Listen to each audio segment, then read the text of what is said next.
Welcome to Coffee and Pizza.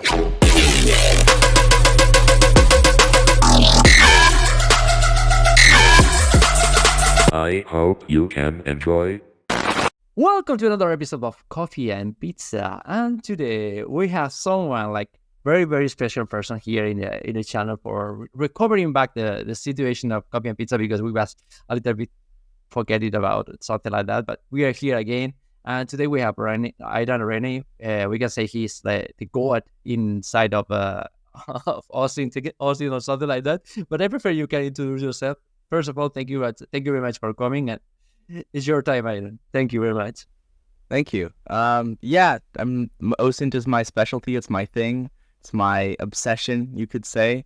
I don't know. What do you want me to talk about? Do you want to go on my background? Want me to tell you a little bit about myself, or? I believe the first thing we need to talk is you was doing a scene about myself before the podcast. No, it's just a joking. Like, first, I want to know, where are you from? Wisconsin. It's a little state in the middle of the United States that everyone forgets about, except for we have good cheese. That's what we're known for. And you have rednecks there? Rednecks. I don't know how to say. I suppose there is a few, especially northern in the state, which is around where I'm at. So that's cool. And yep. what a young guy from there is doing when you was younger? Like, what did you was doing? Like, you go to the school, or you was a good student, or just playing with frogs in the middle of the river? Yeah, well, I was lucky enough to be born on the very latest end of my Gen Z generation. So we had VHS tapes and a family computer and no tablets in front of me, and I spent a lot of time outside. So, going down the hill with your bike and crashing out at the bottom only to do it again. Spending time outside, going to the park, stuff like that. But as I got older, I definitely spent a lot more time on computers and got pretty obsessed with that. How old you started with a computer? Around? So we had a family computer, I want to say, when I was at least 6 or 7. So that was my first exposure to a computer. But I didn't really get into it a ton until I was like 10 or 11. Mm-hmm. The last time. And then there you start. How do you approach to the first computer? Like, you was a player? Did you like to play video games or something like that? And that's why born your passion, or how was your starting to beginning there? Yeah, like a lot of kids, video games were an escape for me. Use it as a way to, the world sucks. I'm gonna go play a video game and everything's fine now. But that eventually led into me like, oh, I want to have unlimited money in this game, so how can I do that? Or I want to have an advantage over these players because I don't have the hand-eye coordination they do. And, that's how I got into more of the technical side of things at a very low level.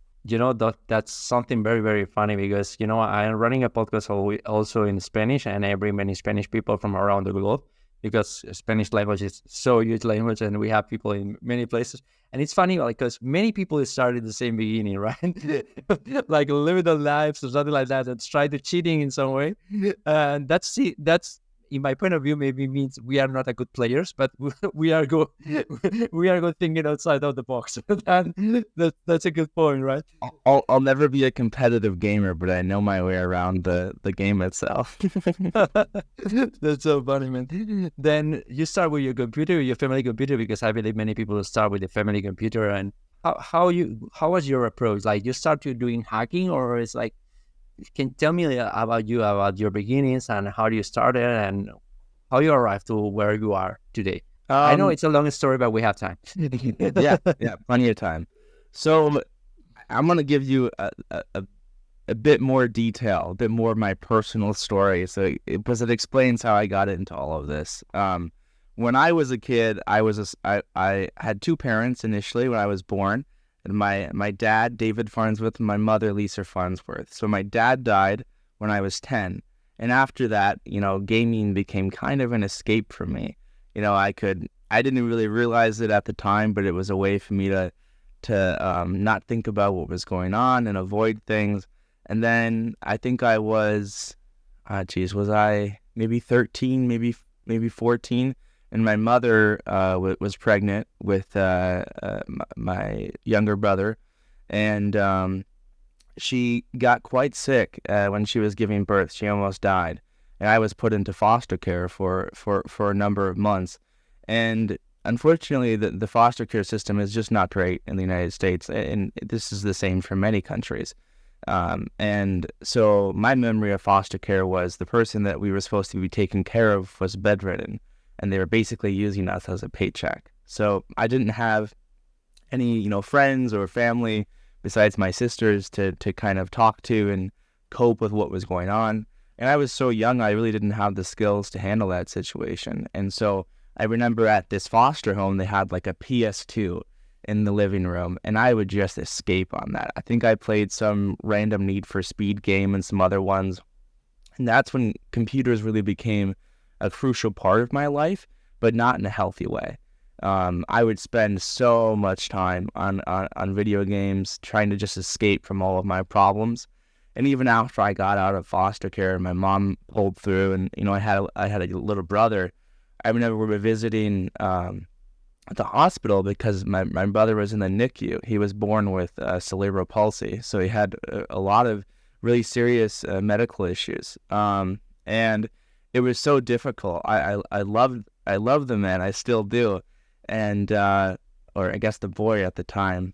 And seeing all of that, as soon as the visit was over, I wanted to hop on the computer in the lobby at the NICU to try to escape, to try to not think about what was going on.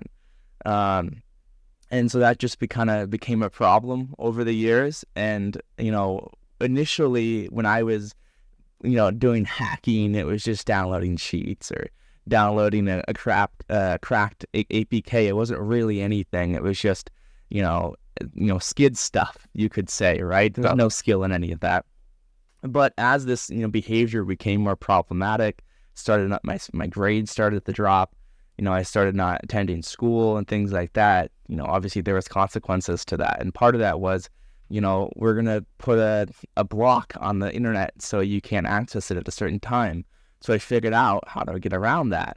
They started doing MAC address blocking, so I figured out how to change the MAC address on my device to match one of the MAC addresses of a device in the house that wasn't blocked.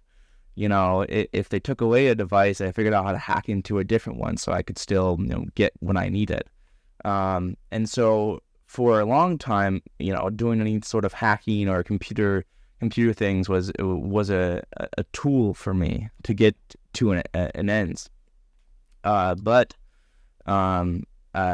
eventually the rubber meets the road, and you have to have consequences to your actions. So I was truant so many times. I had skipped school so many times when I was in high school that they threw me in juvie. They put me in juvie for a weekend, behind bars and everything, and that was a real shocker. But it didn't do anything. It had no effect. Of course it didn't. Just, if anything, it just traumatized me more. So when I got back, it just, things escalated.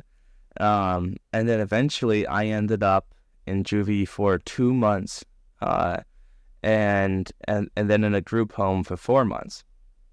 Now, what had happened was this group home was away from society.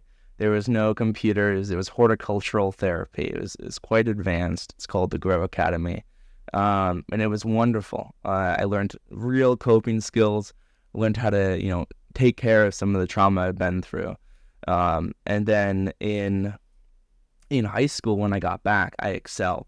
High honor roll. I started to learn how to actually code, not just, like doing little gimmicks and little skid stuff here and there. I mean, I really taught myself how to code. I built a game for my friend for his birthday. And then this is when my devious, actual little viruses started. So one of the things I did was I figured out in all modern browsers, there is no way to force a tab to be open or a window to be opened. Ad blockers are built in. You just can't do it without some sort of interaction. But we all had Chromebooks at the school. And I knew that if you could open 10,000 tabs that open 10,000 tabs, you could crash the Chromebooks, and there was nothing you could do about it. So I figured out a way to bypass those pop-up blockers. I don't even remember how I did it, and I lost the code because the way I hosted it, they deleted it and they patched it as well. But I figured out a way to open 10,000 tabs for one tab. Each tab had a spinning troll face that was rainbow, and then it also played the troll song.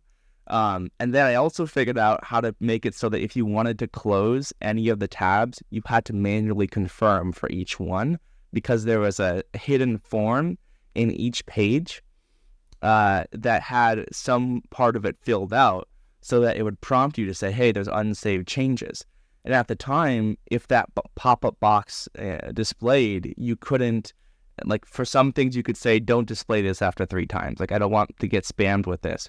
But that wasn't one of them. So if it opened 10,000 tabs, you had to close all of them manually, which was impossible. And then I put that in a little website.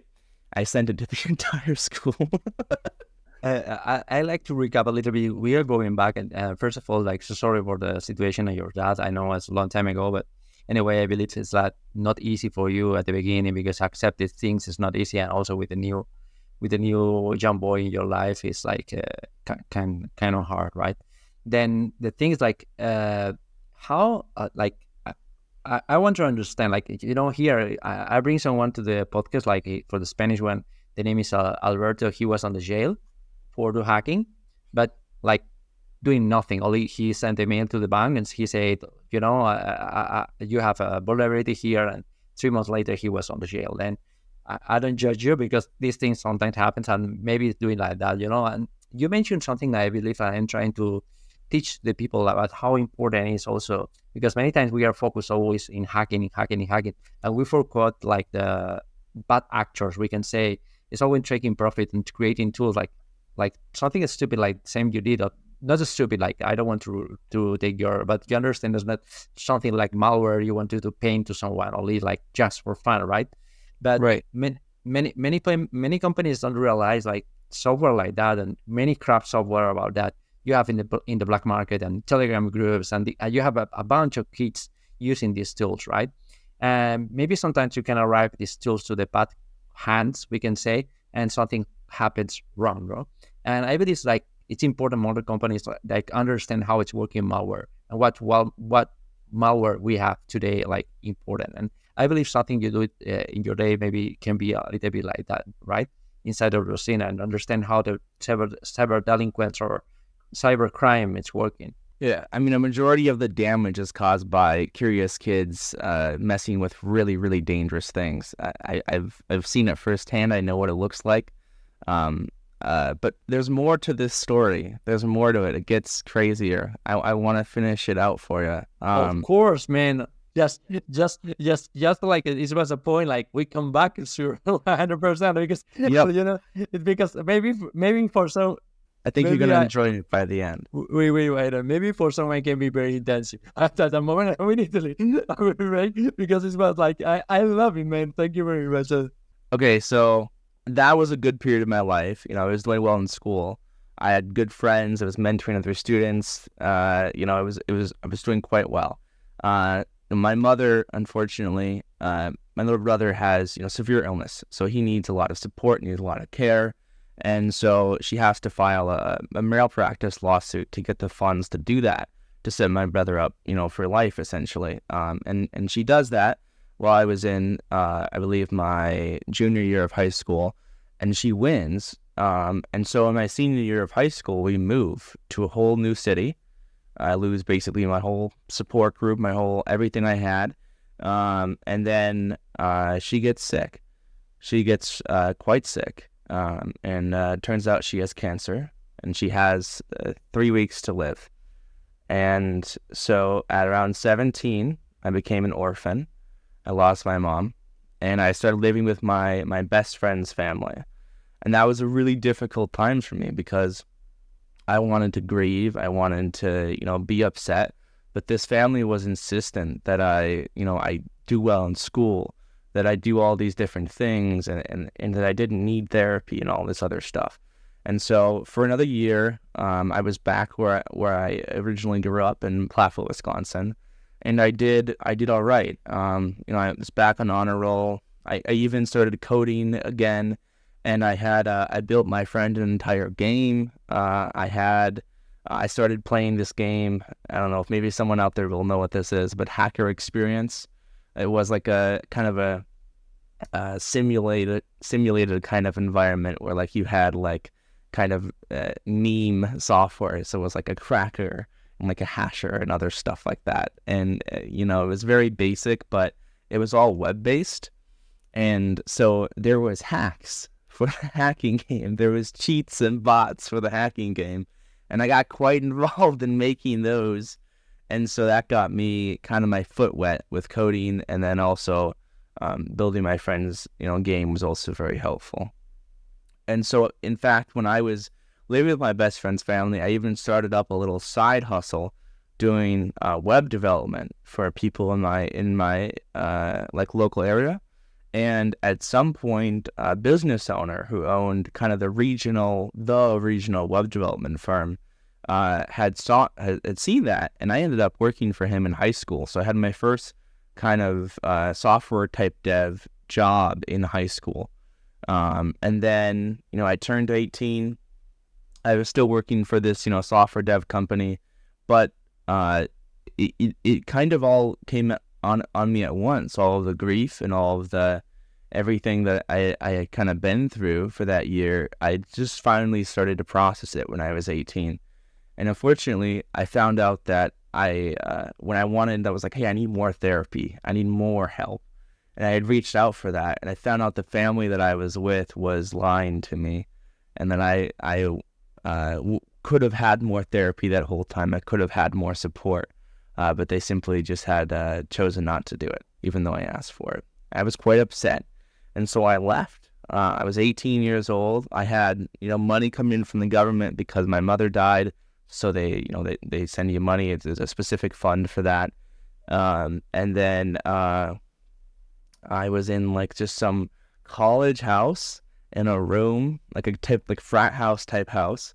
And I was alone, and it all hit me at once. All of the grief, all of that pain, and I think it was just debilitating depression. I was gonna graduate high school, but I just stopped going.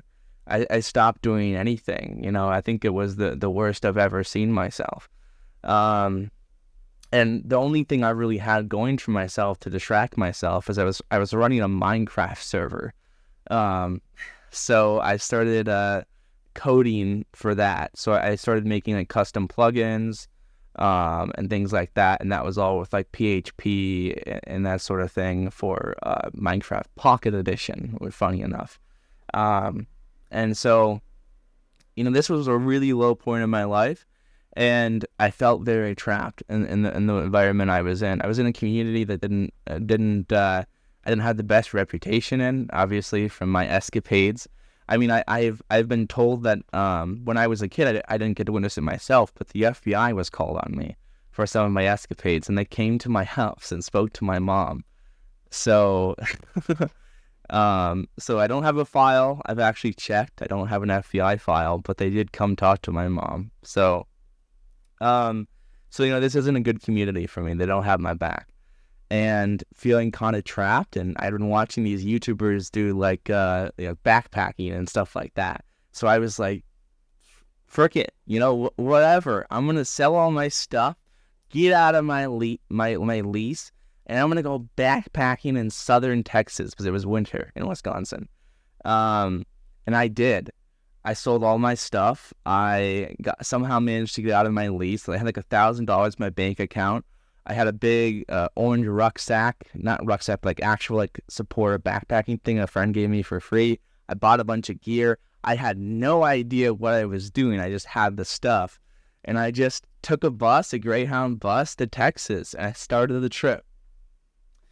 I'm sure you know how this goes. So I failed. I didn't know what I was doing. I think I got 7 days in, and the state park that I was camping out at closed because they were going to do some hunting there. I did not want to get shot in an accident. So I decided, there's this amazing, beautiful, huge national forest not far down the road. I could do like an 8-day hike, and there's plenty of fresh water according to this map I had. And it had these water purification tablets and different things. So I was like, oh, I'll be fine. I fill up my water bottle, and I get my dry bags and my tent, and I'm ready to go. I'm walking down the side of the highway. There's cars going like 70 past me. And I think I end up going past the trailhead, and I camp out on the side of the highway just past the tree line. I wake up and I'm like, all right, well, I got, about this much water left. I guess I'll just, get water from that stream that I saw on the map, because it was runny water. I thought, that'd be perfect. I'll be fine. So I start my walk, and I get to, I don't know, like let's get a fork in the trail, and the map says go left to get to the water. So I'm like, all right, I'm going to go left. And I keep in mind, I'm carrying a 40, maybe 60-pound bag on my back. So I'm getting farther and farther down this path, and all of a sudden it just stops. There is no water. There is nothing there. The map was wrong, or I was wrong. And so I'm like dehydrated, just a little bit delirious. And I decide I need to like live.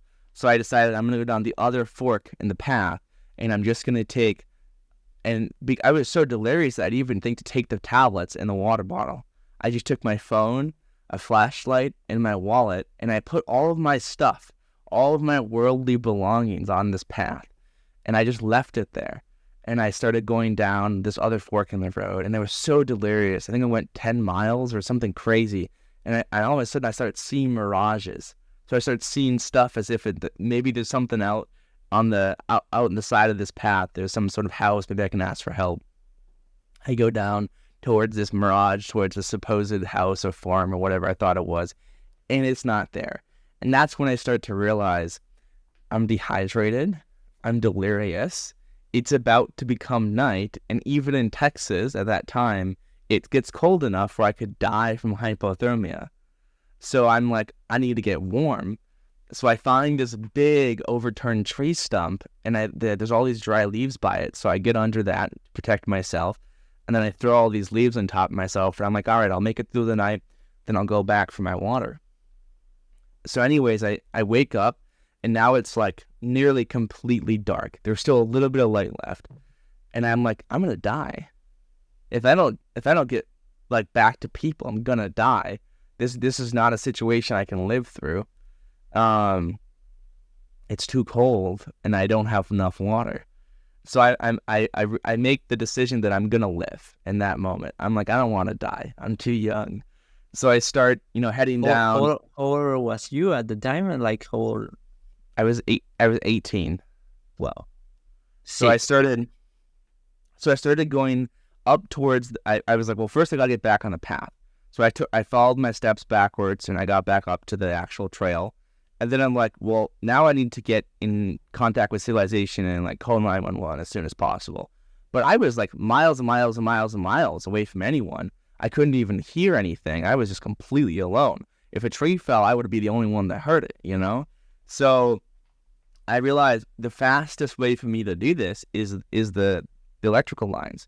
Even though this was a national forest, there were still these huge paths where all the electrical lines cut through. And so I'm like, if I can find one of those, it will go straight back to civilization. So I find one, and I just follow it, and I follow it, and I follow it until I get all the way back to the highway. And this is Texas, so I'm trying to wave people down for help, and none of them are stopping. And so I make the decision, I'm going to have to wait for a gap in traffic and walk out in the middle of this road and just like hold up my hands for them to stop. So I do. Thankfully, they don't run me over. But of course, they don't want to, they have no idea what's going on. So they just roll their window down a slight bit, and they're like, what do you want?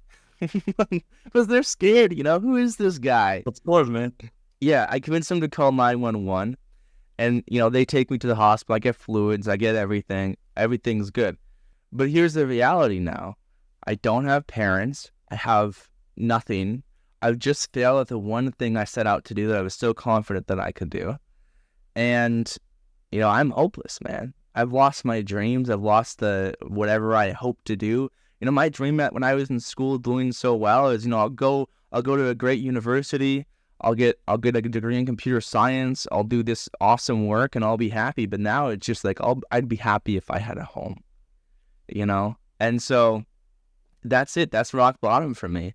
You know, I went from motel to motel, using up all of my savings, trying to honestly eat the pain away. And after a certain point, I was like, I'm out of money. I'm out of everything. Just gonna end it right here. But that didn't happen.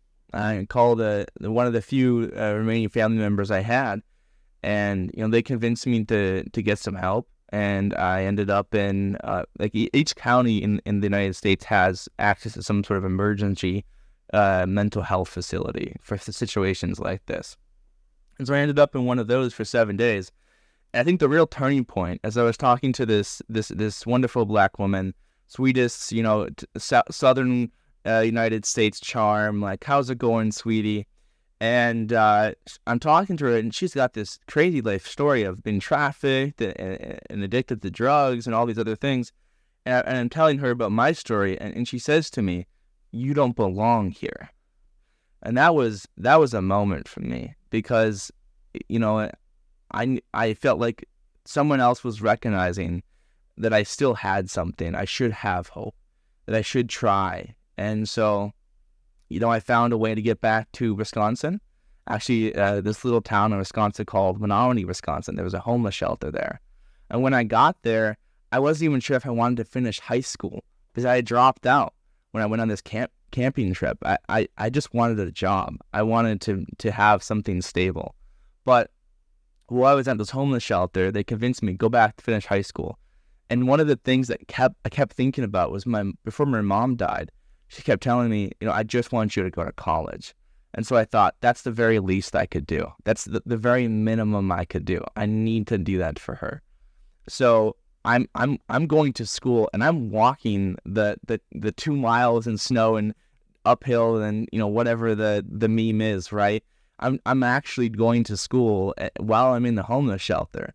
And you know, and it's quite the experience. All of my peers have no idea what I'm going through. And I remember there was this one class, it was economics, actually, and the topic of homeless people came up. And one of the students spout something along the lines of, "Oh, why do they need phones? You know, why do homeless people need phones?" And so I was pissed, and I stood up and I was like, "I'm homeless, and I need a phone, because how am I going to get in contact with the school? How am I going to get a job? How am I going to call, you know, emergency services if something happens to me? You know, this is ridiculous." And I make a good friend from that, a very good friend who ends up supporting me through that experience. And then at some point, I make a post in their, like, you know, community Facebook group. There's like 13,000 people in there. And I'm like, because I would like a ride to school, essentially, is all I'm asking for. I don't have a vehicle. And they're asking, like, where are your parents? Why aren't your parents helping you with this? And this is the first time I'm like, well, I don't have any.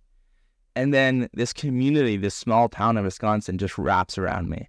They support me. They become my village. You know, I had families taking me in, providing me warm meals, giving me mentorship and support, welcoming me into their home. I had someone buy me a new computer so that I could do even cooler work. I taught myself how to code in the Burger King lobby during the middle of a freezing cold winter. It was like negative 20 degrees outside, but I was adamant that I was going to learn how to do this. And I became a quite good web developer, was my specialty, a full stack web developer. And, you know, throughout this experience, I grew as a person. And I was, you know, 19, I think, at the time. And I made it through high school. I graduated. You know, they put me in someone bought me or like rented a like cool car. So I became one of the kids but this was during COVID too. So I graduated during COVID. So instead of a graduation ceremony, we had a graduation parade. And so, you know, everybody else was just kind of in a car, but all the cool kids had like a fancy car, whatever, you know, or something like that. And so one of these people who had supported me rented one of those cool cars. And so it was a really cool experience. I got into college. I did very well in college. And at this point, the job that I had when I was in Platteville, Wisconsin, I was still doing. at this point, I had several years of web development experience under me. And so I started college. And, one of the things I had as a dream when I was younger is, man, I want to work for like the NSA. I want to do some super secret spy stuff. I'd really like to be do all this like really cool, cybersecurity work. I'd given up on that when I went through all these different experiences. However, when I was in college, I learned about this thing called Trace Labs, they do crowdsource open source intelligence for missing people. And I was obsessed from day one. I got really involved in that. I started learning all about OSINT from those Trello boards back when they had Trello boards. And I just couldn't put it down. And so I was originally going to, finish school as a software developer, just get my associates and start my career. But I decided, you know what? I'm going to pursue my dream. I'm going to go after a career in cybersecurity. So I transferred to a four-year university to do a career in cybersecurity. And I got in my first year, and I'm like, okay, I'm dead set on the NSA. This is where I want to work. Nothing else matters in my mind. And so I start looking into the clearance process. This is my first year. I mean, keep in mind, I've already got 3 years of experience. I'd actually secured a part-time software development job at a fintech company, a good, well-paying job, while I was still in my first year of university, technically. So I had a backup plan no matter what. But I was looking at these SF-86 forms, and I'm starting to realize, oh crap, I'm not going to be able to get a clearance. I smoke weed. I'm not going to be able to get a clearance. There's no way. I can't get it. And I start talking to people about what it's like to work there, and there's all these negative things, and it becomes really easy to just say no. It becomes really easy to say, you know what, frick it. I'm just going to become a software developer. I'll make a lot of money at that. So I do. I do a lot of research. I make a plan. I'm like, I got 3 years of experience already. If I pursue it full time right now, I'll be very successful. And so I did. I quit going. I dropped out of university. I started going full time in software development. And at 20, I was making 6 figures as a software developer. I thought I was, hot shit. I thought I was a impressive dude. But there was something missing this whole time. Like I wasn't doing what I was passionate about. I was making a lot of money and I was all right at it, but I wasn't happy. And I started to notice that more and more. And this whole time, I've been pursuing this open source intelligence work. I've really been going at it. It's super interesting to me. I'm getting better and better at it. And so at some point, while I was in university, I actually had a really successful attribution investigation where I discovered kind of who was behind a massive phishing ring. I knew the whole organization. I knew how it worked. I had access to one of their panels. I had the whole thing, and I got really excited, and I was like, okay, this is really cool. I'm going to go talk to the authorities. And they did nothing, never talked to me, never responded to me. So I ended up saying after a couple of months, I'll go talk to the news then. This is big. This has got to be interesting to people. But I'm no one. I'm not a recognized figure in the community. No one knows who I am. So no one wants to talk to me. Bleeping Computer turns me down. Everyone turns me down. But Cyber News, which is kind of a smaller outlet at the time and isn't that reputable, starts talking to me. And they're actually interested. So I worked with one of their editors, and it gets published. I get paid for it. I get like a shirt and like an independent contract agreement. And, it was really cool. And then I had someone I worked with on it. We stopped working together, and that was kind of the end of it. And, I kind of forgot about it. But then I noticed on Bleeping Computer one day, and on all this was well syndicated, so it was everywhere, that someone had basically investigated the same group, but they had only done like a surface level investigation. So they didn't go anywhere near what I had. They just knew the numbers. So they figured out how much money they made. They figured out how widespread it was and things like that. And so, that was more impactful for headlines. And they were also the VP of threat research at Pixum, which is a startup using like machine learning and computer vision to try to defend against phishing. And they emailed me. I was upset. I was like, this guy got syndicated. He got in DEF CON. He got in Sky Talks. And a few months later, he emails me, but I don't know it's him because on his email, it says CEO Fortrace. And I'm like, well, that's cool. This is like a CEO emailing me. I want to talk to him. So I'm sending him he was asking, hey, can you tell me more about the investigation? I saw the Cyber News article. So I'm sending him all this research and stuff. And then finally, I'm like, okay, cool. He's Fortrace. I'm gonna look him up. I'm gonna see what this is all about. And then I realized he's also the VP of Threat Research at Pixum. He's the guy that got so widely syndicated. And so I have to hold my breath because I'm like, okay, I may have not liked this guy then, but I can like him now. But what's really cool is once he sees my research, he's like, wow, this is incredible. This is a gold mine. You should be on the news for this. You should be going and doing talks for this. And so we ended up working together. We even furthered the investigation. And he gets me into SmooCon. And he gets me into B-sides and all these different things. And it was a wonderful experience. I ended up going to SmooCon. And keep in mind, this is when I was full-time as a software developer. So, I was doing all this stuff kind of in the night, in the shadows when I wasn't working because I was still very passionate about it. And at that point, when I was at SmooCon, I learned about this company, this organization called the Traverse Project, which is a counter-human trafficking organization. And I started volunteering for them as a lead analyst, and I led a couple operations, and it was really fulfilling work. It was like nothing else I'd ever done. It was better than any of the software development work I'd done. It consumed me. It's all I wanted to do. And I ended up doing that for 6 months, and then I ended up doing my own project called Project Key as well, which was a sextortion awareness campaign. And then finally, I ended up being, and this was while I was, big shot, 100K software development job. I also became their data intelligence program manager.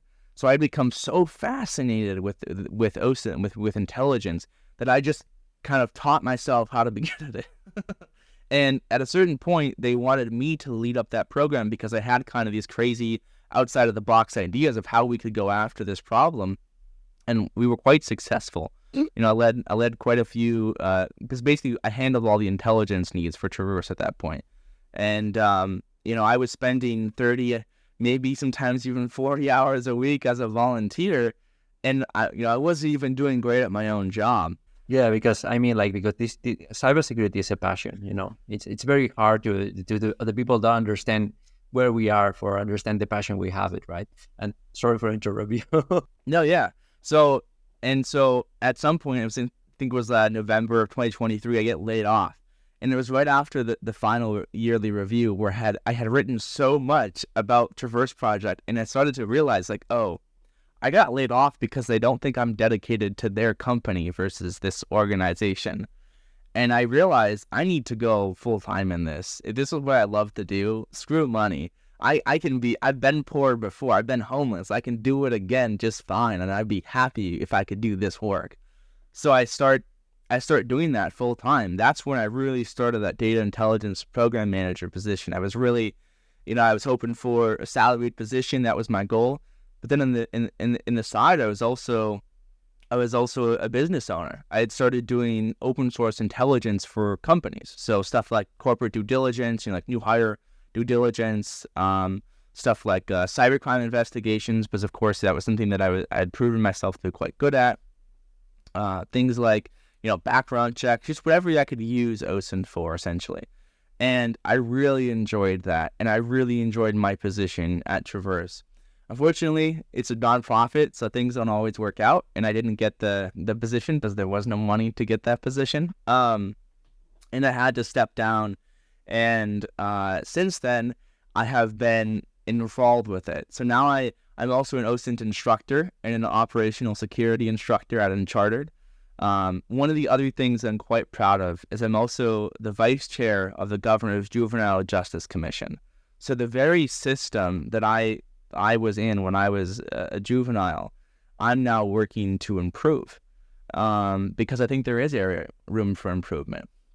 I also review grants for the federal government. I'm a grant peer reviewer.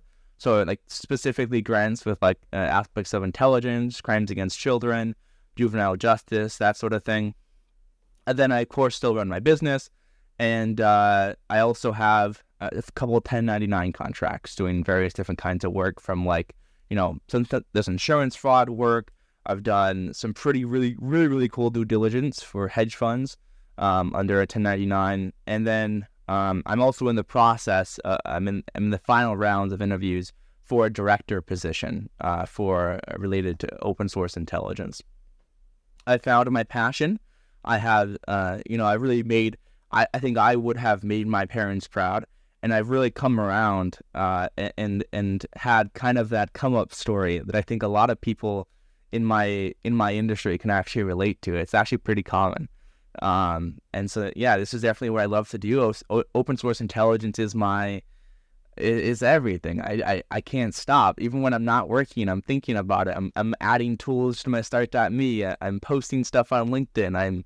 This is I love it. I love it. I have some. First of all, like your story behind, like it's crazy, man. It's like you make me feel goosebumps sometimes. Like you make me feel like crazy, and it's like a roller coaster. And I really love it because maybe if someone listen this, maybe want to do a movie with you because I feel your story behind is very interesting for many people, and also in my point of view can be very motivational for some people. Like it's passing hard times, like you pass it, right? And after that, like everyone is having sometimes these bad moments, moments, and always we need to think like always we have a light under the tunnel, right? And that's something you did, and I believe you are very proud of it. And I believe, like same you mentioned, like your parents will be very proud of what you are today, because I believe like that it's insane the job you did. And also I want to I have two questions here. The first question is like, okay, after that, like you love this job, like you are not thinking to create with your coding skills, something like that, SAS or website application to the people to do interaction or maybe find people or something like that, like something we have some tools already. Maybe you can create something like more interesting, passion in your background, right? So I definitely thought about that, and I will say that part of my position at Traverse was I wasn't necessarily the one creating those tools, but I was the one coming up with what we were going to make, how that's going to work, what that's going to look like, and then the coding work itself is passed off to other individuals. I will say that as much as I was decent at software development, it's not where my passion lies. It's not where I like to spend my time. So right now, what I prefer to do is I work closely with a lot of the major OSINT tool developers. So like OSINT Industries, I'm good friends with their CEO and their staff. We're working on a case study actually right now for On-Chain Industries, which is one of their products. And I work closely with a bunch of different platforms. I don't know if you've ever heard of New Relic, but I'm friends with their founder and of course currently the developer. And also, this director position that I will be hopefully starting soon, one of the big portions of that is going to be R&D. So I'm going to be leading kind of that tool development internally. I will say that if I could and if I had the time, I would for OSINT tools. I think there is room for improvement, but it's also super oversaturated. There's a lot of people building those tools right now, and as much as I feel like there is some areas where I could improve, I think those people that are already improving are already out there. They're already doing a fantastic job, and I just want to support them and be a part of what they're doing. Totally agree with you, because I believe like the same as you mentioned, right? I believe the market today is oversaturated, and maybe we need people with ideas, no more developers, because ideas and experience in your side, I believe, have more value than sometimes the creation. I mean, like it's nothing bad to be a developer or something like that, but your background is very interesting for many companies to understand what do you do, how do you do, and where do you can find information about how do you can think about how do you get it and how you approach the investigation, right? Many times. And another question like I have, like you never was thinking to export or maybe move your experience or knowledge when you do OSINT to find like these panels and something like that to do some hacking and try to find what happened behind, get users, hacking the panel from the delinquents, because many software are using the delinquents, or maybe you did that because with your smile. I believe you did No something like comment. that. That something happened, right? But it's nothing bad about that. And Yeah. So no, I definitely have. When it comes to the kind of the CTI side of things, the cyber threat intelligence side, there is a lot of like passive intelligence you can get for network reconnaissance, reverse engineering, and just the OSINT. Those things combined can really do a lot when it comes to kind of hunting down the cyber delinquents, as you call them. I will say that my skill is not hacking. My skill is I can find things. I'm really good at information and intelligence. And so often what I will do is I'll work with the people who do know the hacking side of things. And then, so for example, there's a quite famous YouTuber called Scambaiter. I think he has over 1 million subs now. And what they did in channels like that is they would do basically they would hack the scam call centers, and then they would try to find all the evidence and send that to the authorities.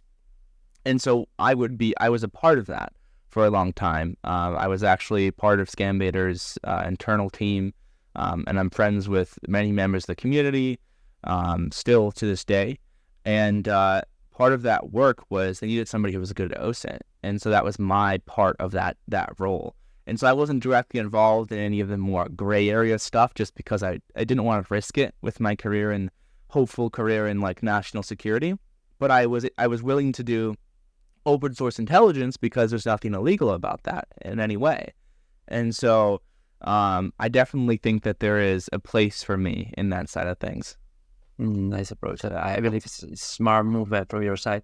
And also I want to, maybe we can go into the last 10 minutes of the conversation, because I want to know about your point of view, because today it's very common, like we can find like pig butchering places, like where you bring like Asian people and try to scamming, and something we can see very common is like deep fake tools to phishing, to smishing, and these kind of things.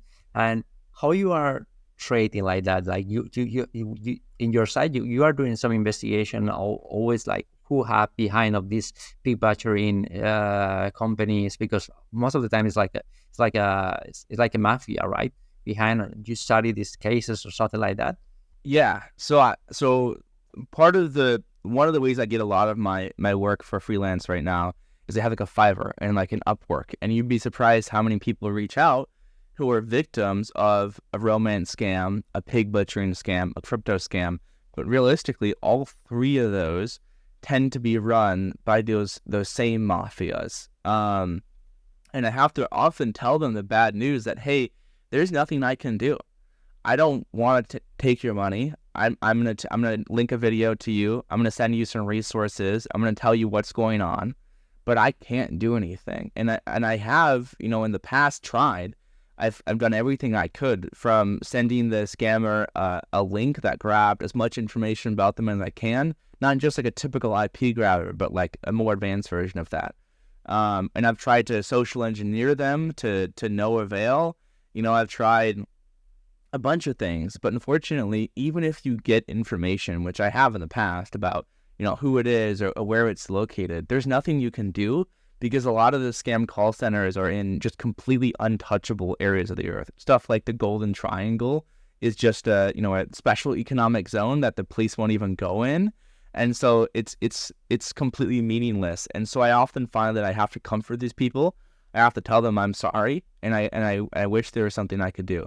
However, every once in a while, I get a case of a family member who thinks their other family member is a victim of one of these scams.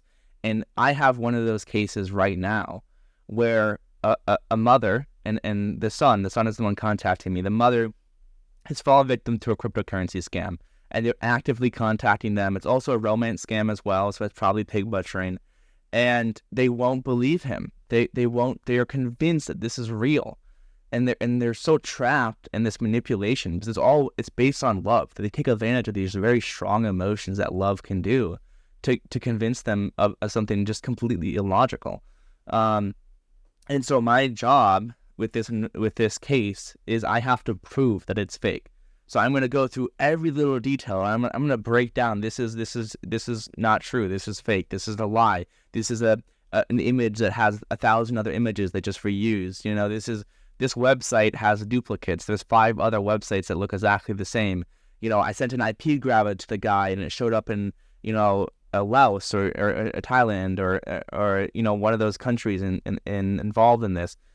And through that, hopefully, and I hope that victims like that and that sort of work, I can prevent it from happening, because once the money goes out, once the crypto is out of their wallet and it's in somebody else's wallet, it's too late. Mm-hmm. And something I'm studying at the moment is like how the delinquents or the bad actors are using artificial intelligence to create characters or chapters to do like something like interaction. You can buy software as a service to do like that, to the chatting automatic, to the voice send message automatic, everything automatic. Create the video, and it's sick. You can find this, and you can have some places you can pay like $20 a month, and you can connect via API. And that's I believe is like if you are working today, maybe in the future we will work more, because these new tools for delinquents or the bad actors or whatever you prefer to say, like, or the criminals, it's like will be more easy to get it right. That means like I believe everyday life cybersecurity with big tools like artificial intelligence get more sense to the people, to the normal people. Same you was mentioned, like in Fiverr or whatever those tools, And I believe that the future about working about that, it's like hard. And then the question is like, that's the last question I want to make you like, how do you want to work? Like what you can do in that side, Because that my point of view only like is try to explain to the people this is happening. In my case, for example, I have sent it with my family and I explain like this is happening, right? And what do you believe like the people can do about that? Prevention is the number one most effective thing you can ever do. And if you can, there's a lot of great videos on YouTube that explain this process, that explain what it looks like, that tell you what to look out for. And if you can inform, especially your older family members, especially people who are alone. If you have a family member who has lost someone to death or divorce, they are extremely vulnerable to this sort of scam. And so I would really watch out for that, for those people. And then also the other thing is, all of this is being facilitated through often platforms. So Facebook, WhatsApp, less so Telegram, because not as many people are on Telegram. But kind of the list goes on. And so one of the most impactful things you can do is, if you're trying to actively target these guys, is find their accounts and report them, and mass report as many as you can. Almost like phishing, like the phishing problem. The best thing that many of us do is we go to like Google Safe Browsing or whatever it is, and we try to get that red box on the page so that when people visit it, it's very obvious that shouldn't be there. The same thing kind of needs to happen for these sort of threats, because the manipulation is effective. It's provenly effective. And once they have them in their grasp, it is often too late. And so it's about prevention and then kind of eradication as much as possible. And also these websites where they do the scam or the apps, report those as well. That could be super helpful. Then I don't have more question, man. Like, I really love your story, and I really like your background. I enjoy a lot of that time with you. Then the only thing I need to say, like, thank you very much to share your story with us. It was a completely pleasure, and I hope to see you soon, man. Thank you very much. You're welcome. Good to meet you. Have a wonderful day. Bye bye. Take care.